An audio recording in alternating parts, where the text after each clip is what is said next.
Pornography দেখে নিজের উপর জুলুম করেছে তাদের প্রত্যেকেরই সমস্যা সৃষ্টি কিন্তু হয়ে গেছে। দাম্পত্য জীবনে অশান্তি, স্ত্রীকে সময় দিতে পারে না।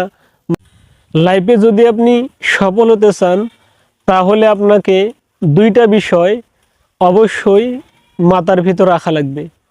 এক হলো অন্যের ভুল থেকে আপনাকে শিক্ষা নেওয়া লাগবে, আর দুই হচ্ছে নিজে ভুল করে শিক্ষা নেওয়া লাগবে। তাহলে আপনি লাইফে সফল হতে পারবেন। আল্লাহ তাআলা কোরআনের মধ্যে অনেক গল্প শেয়ার করেছেন, যেমন আদ সামুদ, ফেরাউন, লূত আলাইহিস সালামের জাতির গল্প শেয়ার করেছেন। মানে অনেক গল্প শেয়ার করেছেন আমাদের শিক্ষা নেওয়ার জন্য, যেন আমরা এগুলো থেকে শিক্ষা নিতে পারি, জীবনকে সুন্দর করতে পারি। যারা আজকে পর্নোগ্রাফি দেখে নিজের উপর জুলুম করেছে তাদের প্রত্যেকেরই